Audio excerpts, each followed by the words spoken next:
Olá, amigas e amigos da filosofia, bem-vindos a mais uma das nossas conversações filosóficas. Hoje eu vou conversar com o professor Amaury Carlos Ferreira, que está em Belo Horizonte, professor da PUC Minas, e vai falar um pouco da pesquisa dele sobre educação, ética e um pouquinho da trajetória dele também. Obrigado pela presença, professor. Se quiser contar um pouco da sua formação e desses anos de PUC Minas aí, os temas que você mais trabalha e tudo, a gente vai conversando. Obrigado pela presença aqui no canal. Obrigado, Caio. Souto, é um prazer estar aqui. É pena que não é pessoalmente, né? Nesses tempos sombrios e complexos, né? É sempre bom ter uma forma de estar discutindo alguns temas, né? E o seu canal que você tem aí, ele faz, né, jus a essa discussão mais contemporânea, né? Muito importante. Bom, a minha formação, ela é uma formação, no primeiro momento, né? É uma formação básica, né, na filosofia, e eu sou professor de filosofia. Primeiro que eu acho que o campo de atuação da filosofia é na docência. Então, eu sou um professor de filosofia desde o final dos anos 80. E dei aula no ensino médio, depois na Universidade Católica desde 1990. Fiquei um bom tempo no departamento de filosofia. Eu saí de lá em 2013, quando teve um fechamento do curso de filosofia à noite, da licenciatura, e aí eu retornei para o departamento de filosofia do Instituto São Tomás de Aquino. Então, eu sou um professor de filosofia nesses anos todos. É, em filosofia, a licenciatura e bacharelado, né? Quando eu termino o curso de filosofia, eu tive o convite para fazer o mestrado na Federal de Minas Gerais, sobre fenomenologia, com Zé de Anchieta. Eu não quis fazer em ciência da religião, que fazia parte da mesma composição da filosofia na época. Fiz o mestrado, depois o doutorado, e depois eu faço o pós-doutorado em educação. Depois eu falo um pouco dessa questão do doutorado e do pós-doutorado, que muda, né, a minha reflexão sobre a questão da ética. Nesse sentido, eu termino o mestrado, vou trabalhar com pesquisa. Por que eu fui da ciência da religião? Porque eu queria escutar, né, trabalhar com entrevistas. E aí eu fui trabalhar com a história oral. E logo depois nós tivemos o prazer na Universidade Católica, da professora Lucília Neves, vai para a Católica e monta o primeiro grupo de história oral na universidade, um grupo interdisciplinar. Aí dali eu faço o doutorado, termino o doutorado, vou atuar um ano depois do doutorado, em 2001, 2003, vou trabalhar no mestrado profissional em ensino, com filosofia também. O mestrado foi fechado agora arbitrariamente com essa pandemia, nota máxima na CAPES e assim sucessivamente. Então, quando eles me convidaram para trabalhar no mestrado de ensino, foi devido à minha atuação na área da ética. Eu sempre trabalhei a partir de 90, com palestras para professores, e sempre dava aula na especialização, um tópico, eu dava ética e educação, porque no início dos anos 90, né, porque, como eu falei, minha formação nos anos 80, a referência não era a ética, a referência é a teoria do conhecimento, a epistemologia, né, e chega nos anos 90, a ética em tudo do ponto de vista social. Então, eu começo a atuar nessa área no primeiro momento, tem uma pesquisa, fizemos um trabalho com formação de professores aqui no estado de Minas Gerais, junto com o professor da UFMG, o Bernardo, na FAI. Fizemos um trabalho para a Secretaria de Educação, de formação de professores. E aí, interessante que esse trabalho, quando ele surgiu, de filosofia da educação, nós fomos lidos aí 15 mil professores, depois 6 mil professores, algo raro para o nosso caso. E a partir desse momento eu comecei a atuar basicamente aí nessa área da ética, né? Basicamente ética, eu sou profissional de filosofia especificamente. No curso de filosofia eu dei aula de teoria do conhecimento, cultura grega, né? Mais as disciplinas relacionadas a essa área. Então, assim, então a minha entrada na ética foi justamente por docente da ética, metade dos anos 90, né, dando disciplina de ética num curso de pedagogia, depois de filosofia da educação no curso, pedagogia também, e essa necessidade de refletir, né, sobre o ethos. Então, eu comecei basicamente aí. Então, eu tenho uma trajetória profissional marcada na formação inicial em filosofia. a pesquisa, né, em religião ética, imaginária, essa área toda, mas basicamente na docência. Eu acho que o professor de filosofia, ele se realiza mesmo lecionando, né? E como eu disse, a minha formação toda está aí na docência. E quando chega, né, e aí como você me perguntou da formação, eu acho que a mudança mesmo está nessa minha entrada para o mestrado, especificamente com a pesquisa, no mestrado profissional em ensino. Por quê? Porque a gente sempre trabalhou com a questão do sujeito, o outro, né, a fundação da ética.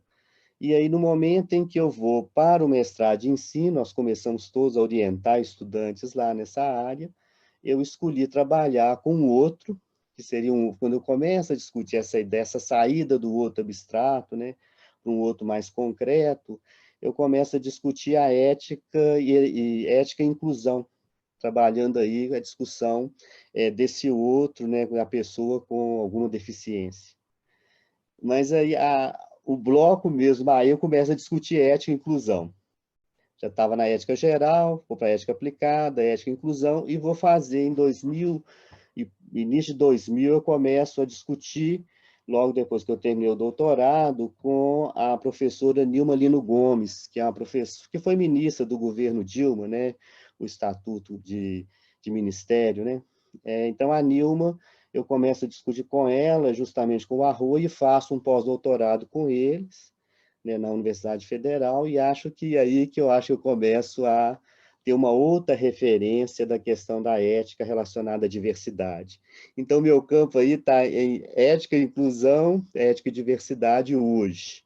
Né? Quando você me pergunta o que eu ando fazendo por aí, eu tenho feito mais essa discussão, mas foi uma virada porque a filosofia, como você sabe, você tem essa formação, nós sempre trabalhamos com a questão das ideias, né? Nós problematizamos, né? Nós somos os profissionais do problema, né? Um problema sempre teórico. E acaba que no momento em que a gente tem uma demanda de um problema mais prático, há sempre uma dificuldade da gente nessa reflexão. E aí a gente acaba tendo que ir para as outras áreas numa discussão mais interdisciplinar, né? Tentando justamente criar uma disposição para esse processo mais reflexivo. Então, mais nesse sentido, assim, dando uma geral aí na minha formação e a minha atuação, uma trilha, né, vamos dizer assim, as trilhas do trabalho, né, efetivamente. E é claro que não pode esquecer das oportunidades, né, que isso foi abrindo, né. Eu sou um licenciado em filosofia para trabalhar no ensino médio, e a universidade, eu sou daquela época que tinha o início de carreira, né? O professor de início de carreira. Eu fui convidado pela professora Silvia Contaldo, aqui de Belo Horizonte, e a Valéria, e comecei a dar aula no curso de filosofia. Então, eu tenho a experiência minha com os estudantes de filosofia e com esse profissional na área da educação. Uhum. E a passagem pela ciência da religião? Bom, o que aconteceu? Na ciência da religião foi o seguinte, da época eu não queria estudar, não queria continuar na filosofia, eu queria trabalhar com essa questão da narrativa, aprender a categorizar narrativas. Começou aí. Aí quando eu vou para a ciência da religião, só tinha em São Paulo. A Federal Juiz de Fora ela abriu depois, o mestrado e depois o doutorado.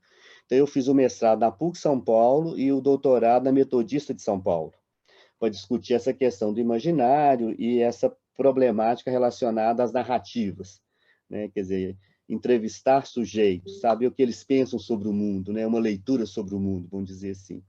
Então eu compus a minha formação na pesquisa nessa área, né? E fui migrando, né? Na verdade, a minha migração para a educação, ela se deu justamente pelas oportunidades que eu tive, né? E que eu já dava aula no ensino médio, filosofia da educação, depois filosofia geral, e a questão, o que sempre me proporcionou essa reflexão foi em cima da questão do ethos, né? E por que a religião? Porque a formação, no primeiro momento, ética passa por lá, né? Não tenha dúvida nenhuma. Mas depois, como que isso é possível dentro de um campo de uma ética mais aplicada, vamos dizer assim. E é claro que à medida que eu fui trabalhando com a pesquisa, trabalhei no mestrado em Ciência da Religião um tempo, quando a PUC Minas montou o mestrado, eu fui compor o corpo docente no primeiro momento, e depois eu saio de lá e continuo lá no mestrado na área de ensino, né? Eu sempre penso que a nossa formação em filosofia, ela nos ajuda, né, a fazer esse trânsito mais interdisciplinar. Eu acho que essa junção da gente, eu acho que ela é bem profícua, né, nesse sentido. E aí que eu falo, e no finalzinho da minha formação na graduação, acho que é importante destacar a ética 2, né, no curso de filosofia, eu tive a sorte de ter um professor que tinha sido aluno do Padre Vaz, e ele dá o livro do Padre Vaz tinha acabado de sair, que era Ética e Cultura, né, e aí começa a discutir a fenomenologia do ethos. Eu acho que é aí que eu começo a ter um texto mais complexo, né? Assim, para a gente estava saindo da filosofia, o texto do Vaz nunca foi um texto muito simples, é um texto mais complexo. E aí foi interessante, porque daí eu fui desenvolvendo essa discussão sobre o ethos, né? O ethos religioso, essa diferenciação do ethos na sua demarcação legal, moral e ética, né? Esse conceito do ethos, né? O ethos relacionado no primeiro momento como casa, morada, lugar, né? Lugar de pertencimento ao mundo, numa primeira perspectiva, né, um ethos numa relação, numa perspectiva mais animalesca, essa relação simbiótica com a natureza, né, onde está dado as coisas, e, por outro lado, o ethos naquela perspectiva nossa, né, mais reflexiva, né, o ethos com uma morada da liberdade, né, a liberdade que está inscrita aí na ética, na política, né, um dos pilares da Revolução Francesa, né, o que levou a tradição marxista a colocar, né, a venda nos olhos da justiça, não quer dizer que haja uma imparcialidade no processo, é porque a justiça, não nasceu sobre o signo da liberdade. Enfim, aquela ideia da liberdade como algo abstrato, mas fundamental para a gente. É claro que a gente tem essa herança muito forte, né, principalmente a partir dos iluministas, né, da tradição iluminista para cá, e a tentativa de fazer com que essa liberdade ela chegasse até uma configuração de discutir para essa passagem para o campo da formação, vamos dizer assim. Inclusive, recentemente, essa semana passada, eu nunca não sabia, né? Tem uma palavra japonesa, chama ushi, que indica a ideia de casa. Casa como lugar interno e externo, né? Eu não sabia, tem um lançamento de uma escritora, né, nova, Letícia Mirra, que começa a fazer essa discussão. Acho até interessante, porque dá para fazer uma outra composição, numa outra configuração do que a gente tem trabalhado.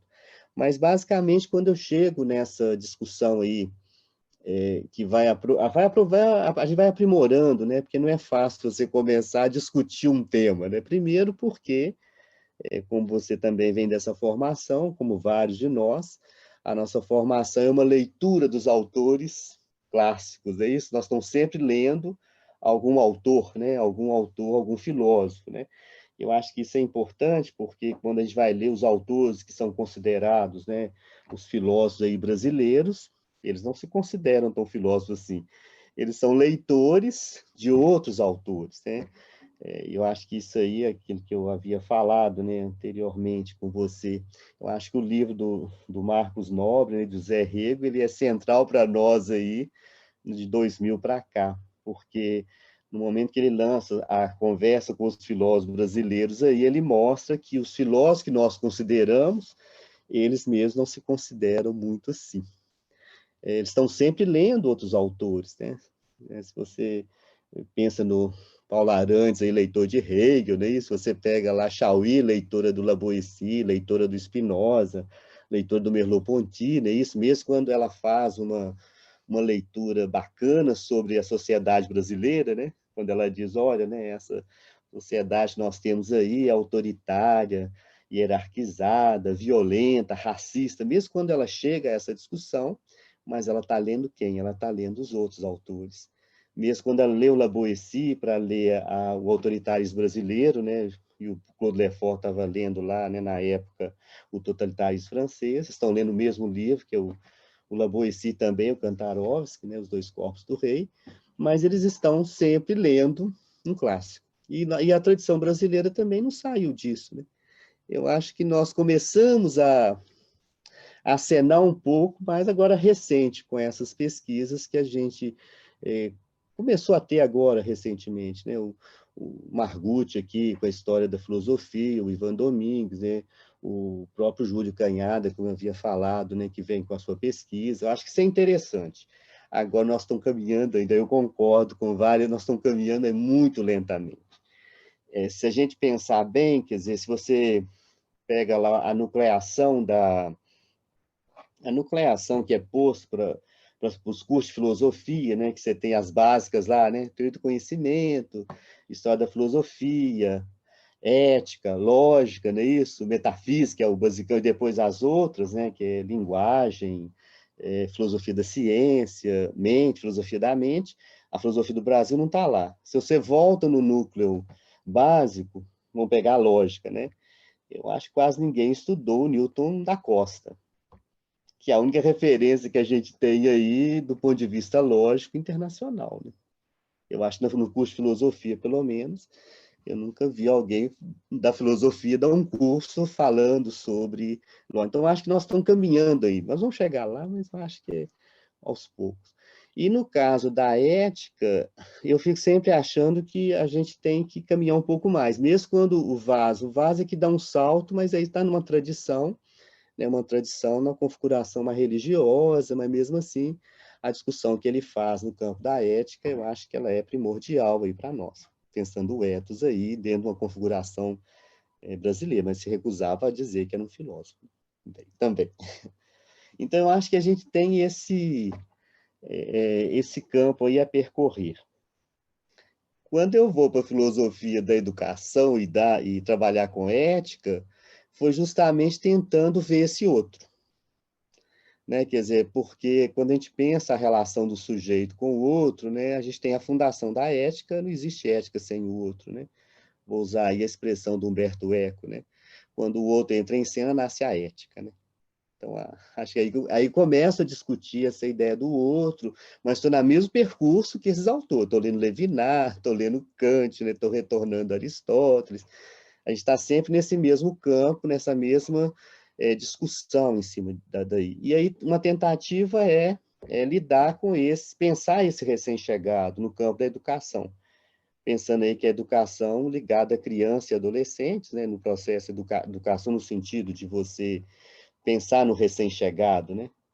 Que tem aí uma categoria importante para quem lida com a educação de criança e adolescente, que é a categoria do cuidado. Quer dizer, quem lida com educação sabe, né, que é de responsabilidade um adulto, que você se curva a esse recém-chegado e tenta conduzi-lo, né? A mesma área do cuidado que está na saúde, né? Você se curva a uma pessoa que está frágil e tenta curá-la, né? A ideia de cura, né? Do latim. Mas, enfim, na educação a gente tenta ali pensar isso, pensar essa ideia de que você responde a esse que está chegando dentro de um campo da formação para autonomia. E na sociedade brasileira a gente tem muito mais uma demarcação muito mais heterônoma, né? De um exercício mais autoritário. Então, vai ficando mais complexo você pensar que a ética é possível num campo da educação. Há uma insistência nossa em pensar que quando você forma para autonomia, né, você está buscando, cotejando a ideia de liberdade e efetivamente poderá, né, vamos dizer assim, um pouco mais à frente, ter uma relação entre iguais, vamos dizer assim, né? Adulto a adulto, onde não dá para educar adulto, né? Mas dá para trabalhar numa relação tensa, numa perspectiva de um conflito, se tiver num regime democrático, né? Se tiver num regime democrático. É impossível você pensar numa perspectiva ética na educação se as autoridades são autoritárias, se o regime é autoritário, se o ethos for fixo, né? Esse é um problema, né? Se o ethos for fixo, o problema está dado, né? Vamos dizer assim. E isso é um problema das autoridades autoritárias, principalmente quando a gente pensa aí, né, nas sociedades contemporâneas, né? E se você pensar a sociedade brasileira nos últimos anos, então, nem se fala, né? Então, eu acho que a gente está mais ou menos nesse campo aí, dessa tentativa, né, de discutir a formação para autonomia, né? Formação para autonomia criança e adolescente, cotejando essa ideia ainda de liberdade, né? Cotejando o universal, vamos dizer assim, porque não dá para você universalizar o costume, né? Não dá para universalizar os valores de uma cultura, né? Então, acho que a todo momento a gente tenta trabalhar esse campo da realização do indivíduo, né? Uma tentativa de se tornar um sujeito autônomo das suas escolhas temerárias, né? E aí é claro que a gente vai ter sempre aquelas antigas críticas, né? Nós estamos lendo o quê? Nós estamos lendo os autores clássicos aí, claro. Né? Eu acho que isso todos nós, né? Quando numa das pesquisas que nós fizemos sobre o ensino de filosofia no ensino médio, né?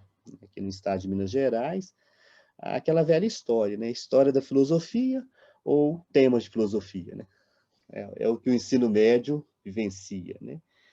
E é sempre uma tentativa, porque a docência do profissional de filosofia é muito diferente das outras áreas, né? A metodologia do campo da filosofia é muito diferente, né? E a gente sabe que há um desconforto para as outras áreas, né? Porque quando o estudante quando ele aprende a indagar, né, do seu lugar no mundo, muda, né? E aí indaga as práticas, que são práticas que nós sabemos, práticas de um exercício mais autoritário. Então, e isso nós fomos percebendo à medida que você vai pesquisando, né? No ensino de filosofia no ensino médio, vai pesquisando os recém-chegados a partir dos anos 90 para cá, né? Isso, quer dizer, quando nós pensamos os recém-chegados à escola, né, com direito à escola, é o diverso que entra em cena. Aí esse nosso outro, né, abstrato, o nosso outro da inclusão é um outro diverso. E aí ele indaga as nossas práticas pedagógicas e ele indaga o quê? Indaga a ética. E acho que aí que começou o desassossego maior, acho que foi daí, né? E tendo claro, né, quando nós pensamos a sociedade brasileira, né, nessa ideia de um racismo, né, que agora é muito mais falado, né, por Silvio Almeida, mas já é uma discussão antiga, né, do movimento negro, e foi a conquista do movimento negro com a alteração da LDB, né, com a Lei 10.669 de 2003. Eu acho que isso tudo vai fazendo com que a gente pense esse outro quando ele chega no espaço da escola. E aí, então, a reflexão que a gente tem feito é muito nessa direção, né? É possível, né? É possível enfrentar, qual o enfrentamento maior que a gente tem? Né? É o enfrentamento hoje do racismo. E não é fácil, porque você tem que voltar onde? Tem que discutir século XIX. Né? Tem que discutir um Silvio Romero, aquele preconceito, mas tem que discutir, tem que ver o que ele proporcionou para nós aí, né? Tem que ver o que essa sociedade, com essa ideia do mestiço, fez conosco, né? Então, eu acho que tem um pouco nessa questão. Se a gente pensar hoje, né, as ações afirmativas, né? Por que você precisa afirmar uma ação, né? É a mesma ideia quando nós tivemos, por que foi preciso, né, declarar um direito, né? Vamos pensar aí, quando você tem uma reflexão até bonita do que a Chauí faz, é muito bonita a Chauí, quando ela fala, quer dizer, você precisa declarar um direito quando você percebe que a sociedade estabelece com uma ideia de indivisão, e não coloca uma divisão social. Se você coloca uma divisão social, você vai vendo que a justiça é para alguns, né? E não para todos. Mas quando você pensa em declarar uma ação, como é o caso das ações afirmativas, ela é muito mais forte quando você vai discutir, né, os negros, né, a sociedade, você vai discutir a discriminação por causa da cor da pele. Quer dizer, então, acho que isso tudo envolve uma reflexão do ponto de vista ético, né? Quer dizer, se você começa a pensar nesse outro, né, não é o próximo abstrato da tradição cristã, não é o próximo da tradição judaica, né, de acolhimento a esse outro, né, como a tradição judaica faz. Né? É onde você discute uma equivalência entre sujeitos de direitos novos, de reconhecimento e processo de legitimação. Então, isso, acho que tudo essa reflexão ela vai nesse caminho, né, dessa discussão mais contemporânea, que eu acho que quem fez isso melhor, né, de uma forma belíssima, foi o Boaventura, né? O Boaventura, na área da sociologia, quando ele vai discutir os povos que foram colonizados aí, com epistemologias do Sul, ele vai mostrar isso com muita clareza, né? E aí a gente vê o que aqui serve uma ética do outro lado da linha, vamos dizer assim, quando ele fala que há um abismo, né? Porque aí você tem que enfrentar os pilares que geram a violência, né? E aí ele cita, né, vai colocar isso com muita clareza, né? O capitalismo, o colonialismo e o patriarcalismo, né? Quer dizer, então, acho que isso tudo vai somando no contemporâneo, refletir no contemporâneo, e a escola não está fora disso, o campo educacional não está fora desse nosso contexto, né? E aí começam-se aquelas velhas discussões, quer dizer, quem vai trabalhar com a formação de longa duração, né? Quem vai discutir essa formação de longo prazo? Uma das instituições é a escola, né? A instituição de longa, se a gente pensa as três assim básicas, né, família, religião e escola, a gente tem que estar pensando que são essas instituições que estão maior tempo, né, com esse recém-chegado ao mundo, né? Mas a gente tem que pensar novas configurações familiares, novos, né, um fast food religioso, uma nova compreensão de religião, e tem que pensar um outro tipo de escola, né? Da escola que está aí, e é a longo prazo. As instituições de formação eu chamo de longa duração porque é o tempo que você fica com o estudante, que é a obrigação de um adulto. Por isso que eu volto muito para essa ideia, eu acho que ela é importante, está nos textos que eu escrevo, em palestras, né, geralmente é isso, é que quando a gente pensa esse outro na formação, né, porque uma questão é quando você pensa o adulto, né? O adulto é uma questão de tensão, né? De conflito gerador do novo, né? É onde a gente fala que na sociedade democrática, se não tiver o conflito, não há novidade nenhuma, né? Tem o que a gente está vendo aí, né? Uma leitura única sobre o mundo e tal. E com criança e adolescente, você vai tentando criar essa disposição, quem sabe aí, nesse acompanhamento com um bom tempo, né?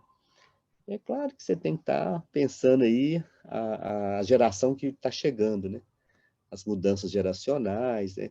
A diminuição de bloco geracional, é claro, né? O que mudou, né, no momento que você tem uma grande informação, uma grande gama de informação, né? Isso, quer dizer, isso tende a mudar também a nossa concepção de mundo, vamos dizer assim. Eu acho que é um pouco isso aí que a gente tem visto trabalhado atualmente. Agora eu estou enfrentando aí essa questão da por que afirmar uma ação, né? Por que a gente tem necessidade? É isso. E a filosofia está lá, né? A filosofia está em tudo que até canto, ela está lá desassossegando, né? Ou nos desassossegando, nas suas conversações você tem visto isso, né? Vai criando, né, esse mal-estar que gera um novo, né? Agora, sempre com aquilo que é típico nosso, né? Nós vamos continuar ensinando a ler um texto clássico, um bom comentador de um texto, ou nós vamos ousar para que ele seja capaz de estabelecer juízo? Mas é possível estabelecer juízo sem ter um tipo de formação que sustente isso? Né? Esse é o nosso dilema, talvez, né? Acho que passamos por isso, né? E o decolonial, como que você vê? O giro decolonial. Eu acho que é a resposta que nós temos. Eu acho que é a resposta que nós temos mais evidente, que eu acho que explicitam muito essa ideia. Por que explicita isso? Né? Porque vamos pensar o caso dos direitos humanos, agora vamos pensar essa ideia dos direitos humanos. A que serviu aquela ideia abstrata dos direitos humanos? Quer dizer, no momento que você não tem mais, né, a discussão é sempre essa, né? Quer dizer, no momento que você não tem mais uma oposição muito forte a uma lógica de um sistema capitalista, né, como o sistema socialista, por exemplo, né, como você não tem isso muito forte, né, isso mais, né, quando você não tem algo que possa justamente pressionar os horrores, né, que nós começamos a assistir, não é isso? Os horrores em prol dos direitos humanos. É por isso que é interessante, que ninguém nega, né, que a conquista dos direitos humanos está em cima da dignidade, né? Ninguém nega isso. O Boaventura que fala, eu sou um ativista dos direitos humanos, é isso? O Boaventura mesmo tem essa expressão. E quase todos os ativistas, né, não abrem mão dessa ideia de dignidade humana, com certeza. A questão que eles colocam é o seguinte, né? Que lado em que a gente tem essa ideia de pensar naquele que está oprimido, aquele que sofre, não é isso? Então, aí você vai trabalhar com uma outra lógica, tá vendo? Quer dizer, com essa lógica de pensar que no momento que você pensa na injustiça, aí você tem que pensar qual é o princípio ordenador a quem a provoca. Então, eu acho que nessa discussão decolonial, ou discussão, né, pensando aí, né, os povos do Sul, né, que foram colonizados, eu acho que é pensar que há saberes que há alternativas contemporâneas, né, por essa vertente que é a vertente que foi colonizada, que não se levou em conta. Eu acho que no início de 80, metade de 80, quando o Boaventura começa a discutir, acho que é um avanço que ele teve, porque na filosofia nós ficamos na relação sujeito-sujeito, Habermas, Hort, né? Richard Hort, é lá. Que novidade que nós tivemos aí do ponto de vista teórico, vamos dizer assim. No campo da política, a Hannah, que nem era considerada, não considerava-se mais, né, da filosofia, né? Ela tenta retomar o sentido da liberdade para a política, né? Isso, tenta fazer isso, né? No campo da filosofia geral, se a gente pensar aí no que constrói a relação sujeito-objeto, a relação dialética entre sujeito e objeto, ou a relação sujeito-sujeito, né, que vai se instaurar. Será que nós tivemos isso? Quando nós fomos para o giro da linguagem, né, você vai lembrar, nós fomos para a referência da linguagem, nós não conseguimos trazer alguns elementos. Do ponto de vista social, eu acho que quando ele propõe uma epistemologia aí do Sul, e que ele propõe no último livro dele aí, que espera-se que não haja mais nem epistemologias do Norte nem do Sul, não é isso? Quer dizer, que possa ter um tipo de conhecimento, um processo de reconhecer e legitimar, né, ter esse processo de legitimação, aí sim talvez seja possível construir saberes, né, vamos dizer assim. No campo da filosofia, né, como você trabalha também, eu também nessa área, eu fico sempre achando que a gente é aquilo mesmo, né? Pensa os pensamentos e ficamos, né? Tentando, e isso é importante para nós, né? É o que nos faz também. Agora, sempre naquela ideia que é esse magistério na filosofia que vai nos fazendo pensar o mundo, né? Pensar a gente mesmo, né? E pensar, é claro, e no meu caso, pensar o outro, sempre o outro, né? Porque quando a gente pensa esse outro, a gente se reconhece lá. Mas para se reconhecer lá, tem que um grande percurso aí que eu acho que quando você me pergunta, eu acho que as epistemologias do Sul elas vão chegando nesse outro, elas evidenciam o outro. Mas eu acho que ainda não tem que ainda não tem uma coisa muito apurada desse outro, do ponto de vista mais reflexivo, vamos dizer assim. A gente fica tateando, como a gente fica tateando em vários assuntos, mas eu acho que a gente também fica tateando em cima desse outro, nesse sentido. Quando a reflexão da ética aplicada, né, começa a chegar, no caso da bioética, nos anos 70, a gente esperava-se que talvez fosse possível. Havia uma crítica muito grande, porque, se deve lembrar disso, se a filosofia prática é ética e política, né, então a ética não precisaria ter uma ética aplicada nesse sentido, né, a ética particular. Mas ela conseguiu ter uma sensibilidade de chegar próximo, né, vamos dizer assim, chegou próximo. Tanto que os dilemas, para quem lida hoje com uma ética aplicada aos chamados cuidados paliativos, né, muito próximo, ela está lá. Ela está com muito mais evidência, porque tendo em vista os dilemas, né? Não os conflitos, mas os dilemas que estão para aquele que lida nessa relação. Talvez um pouco mais nessa direção. Eu acho que a gente tem algumas pistas, né? Vamos dizer assim, pistas. Né? E no decolonial, pistas. Que nós temos que encará-las, né? Mais cedo ou mais tarde, a gente tem que começar a pensar. E se pensar do ponto de vista brasileiro, né? Ou do ponto de vista das colônias, quem é esse outro que está aí, né? A gente não consegue nem reconhecer o outro das nossas tradições, né? Seja a tradição indígena, seja a tradição africana, né? Nós não conseguimos chegar nisso ainda. Por isso que eu falo, quer dizer, essa luta aí, que é sempre luta, né? O ativismo sempre é luta do movimento negro, o que ele fez foi evidenciar isso. E evidenciou quando você altera uma lei que não a LDB não é justamente aplicada, né? As pessoas não respeitam essa lei. Se respeitasse, a gente não precisava de estabelecer essas ações assim mais específicas, né? Exemplo, né? Vamos pegar aí, que talvez quem vai assistir vai lembrar disso, né? Um exemplo, o caso das cotas, né? Você vai lembrar das cotas na universidade, o segmento que nós considerávamos e que seria um segmento que estaria mais aberto, né? Não foi tão simples assim, que é o segmento dos intelectuais, né? Nós tivemos um corte aí, né? Uma discussão muito acirrada em cima disso, né? Quer dizer, então nós temos que falta um bom caminho, né? Vamos dizer. E é claro que, numa sociedade como a nossa, o exercício da violência parece que é um princípio ordenador. E pensar em opor esse princípio aí só trazendo outros, né? Uma construção permanente, né?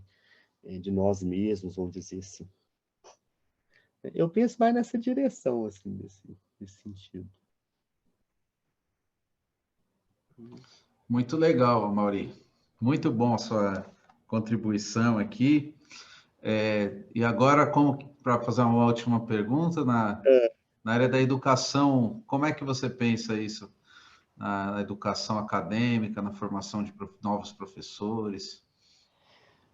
Bom, se pensar no curso de filosofia, vou pegar por ele, depois eu vou para a licenciatura como um todo, né? Acho que no curso de filosofia é trazer aqui os problemas brasileiros, né? Mas não no sentido antigo, naquela que tinha os problemas brasileiros antigos, não, os problemas que estão aí, que evidenciam isso com maior clareza. Eu acho que a filosofia política tenta trazer isso um pouco, mas eu acho que voltar isso, já que tem uma abertura, nós começamos uma pequena abertura para pensar a filosofia no Brasil, vamos dizer assim, né? Quem sabe a partir daí a gente começa então a voltar a ter uma reflexão, a trabalhar com problemas, né, que são problemas nossos, né? Quem sabe daí seja possível uma reflexão mais apurada. Eu fico sempre achando que os autores, os professores, né, que nós estamos vinculados, seja na perspectiva da USP, né, do Rio de Janeiro ou Minas Gerais, eu acho que eles tocam nas questões, né? Quando a gente assiste um Janine falar, uma Mariana Chauí falar, lembro do Porchat, né? Não vou esquecer do Porchat, que eu acho que é o que tem maior singularidade desses autores que estão aí, é o Porchat, na questão do ceticismo, não tenha dúvida nisso, não. Mas, por exemplo, você pega esses outros autores, que são professores, né, de filosofia, eles dão uma contribuição quando eles vão para o espaço público. Aquilo que, às vezes, tem uma certa crítica, né? O Paulo Arantes mesmo, eu acho que ele é crítico em relação a isso, quer dizer, as pessoas vão para o público, né? Quer dizer, acaba deixando isso um pouco de lado. Mas eu acho que à medida que isso acontece, as pessoas vão ficando mais atentas ao campo da filosofia, mas ele não chega lá no curso. Se você se lembra, provavelmente que sim, né? Quando o Adalto Novaes coloca aquelas grandes conferências, não é isso? O Adalto, quando organiza isso, o que ele faz? Ele faz com que as pessoas tenham sede da questão da erudição e da reflexão filosófica, do pensar acadêmico, vamos dizer assim. Mas olha aqui, isso está nos cursos de filosofia? Essa é a pergunta que a gente faz, né? Ele está fora. A gente utiliza isso, mas está fora. Então, isso eu acho que é uma primeira questão nos cursos. Na licenciatura, eu acho que é pensar cada vez mais a geração que está chegando. A geração que chega, né? Ter cuidado com a geração que está chegando. E para ter cuidado com a geração que está chegando, eu não vejo outra possibilidade a não ser formar para autonomia. Porque, à medida que você cria uma disposição para a formação do indivíduo autônomo, né, essa discussão mesmo que ela é importante, né, ele coteja a liberdade, ele faz escolhas, mesmo que sejam as escolhas temerárias, mas é ele que faz, ele aprende a juizar as coisas, né? Então, acho que isso falta na licenciatura. A licenciatura, ela tem ficado muito, né, numa reprodução do conhecimento e ela esquecendo a construção do conhecimento, né? Claro que pensar criticamente, a gente sabe que é longo prazo, né? Nós sabemos disso, é muito complexo, mas assim, não é impossível, né? Se nós chegamos até lá, outros que virão também, né, provavelmente devem chegar. E olha que nós não tivemos tanta oportunidade assim, né? Porque eu falo oportunidade de ter acesso à informação, né? A informação hoje chega para nós, a leitura está próxima, né? Você pode entrar em qualquer, no site, chegar um texto para você, né? Isso antes você tinha que, os textos custavam chegar, as traduções quase não existiam, né, nesse sentido, né? Então eu penso que é um pouco nessa direção, é pensar na criança no seu mundo, né? É não fingir que é outro mundo, sabe? Assim, e pensar que é possível pensar na criança, no adolescente, como responsabilidade do adulto, né? Somos nós que respondemos a essas demandas dos países recém-chegados. Mas com a formação de longo prazo, né? Sempre de longo prazo. Porque eu acho que é isso que é uma questão, né, Caio? Que talvez seja a angústia maior dos nossos colegas que estão docentes no ensino médio, né? Os docentes do ensino médio na área de filosofia, eles estão sempre, as pesquisas que nós temos, né, relacionadas a isso, é sempre isso, a dificuldade deles porque a universidade não os forma. Tá vendo? Para lidar com algo que é belíssimo, né? Que é o pensar filosófico, né? Que é o pensar o outro mundo, né? A nós mesmos, né? Vamos dizer assim. É mais nessa direção que a gente tem caminhado, né? Com todas as dificuldades que né, que a gente tem, você sabe disso, né? Que criar disposição para reflexão não é fácil em lugar nenhum, né? Nem no ensino médio, nem no curso superior, né? E a experiência que a gente tem aqui, não só de filosofia nos outros cursos, como também no curso de filosofia, falar que você vai ter que ler um livro, né? E esse livro aí traz uma complexidade. Você vai ler isso a vida inteira, né? Você vai ler Platão, Aristóteles, né? Kant, você vai ler esses autores a vida inteira, né? Os contemporâneos, o Heidegger, qualquer um que chega até nós, né? Ou então o Porchat, né? Vamos dizer assim, porque ler o Porchat significa fazer uma viagem, né? Isso no campo do pirronismo, no campo do ceticismo em geral. Quer dizer, mesmo quando você vai ler esses autores, né, o que marca esse lugar? Né? O que é assustador hoje, né, só para ir fechando, é aquilo que eu sempre falei, né? Eu sempre discuto isso, né? Há uma tendência à servidão que ela não é nova, né? E aí eu lembro do Lavoisier, né? Como pode alguém governar tanto, sendo que tem 2 olhos como qualquer um do seu país, uma boca, 2 braços e 2 pés, como qualquer um do seu país? Parece que tem 1000 olhos, 1000 bocas, 1000 pernas. Porque nós que demos os nossos olhos, as nossas bocas e as nossas pernas, para que ele nos esmigare, nos estraçalhe, nos violente. Se existe uma servidão, ela é voluntária. E aí eu sempre lembro, né? Que eu lembro muito da Chauí falando isso, né? A ética é uma recusa da servidão. Eu acho que formar para a autonomia é formar para a liberdade, para as escolhas, sempre temerárias. É o que eu penso. Muito bom, professor. Obrigado pela contribuição aqui no canal, foi ótima a conversa. Acabamos falando no Lavoisier ao final, né? O Lavoisier, Um dia eu volto a falar do Lavoisier, tá bom? Tá ótimo.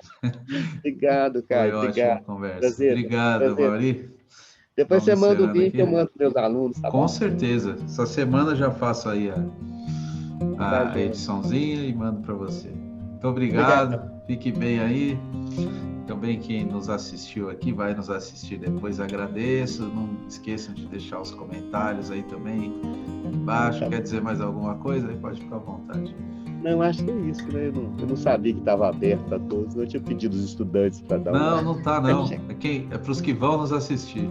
Os que vão nos assistir. Então tá ótimo. Isso. Tá Depois bom? eu disse. Obrigadão. Okay. Até mais, Amauri. Abraço. Até mais. Tchau.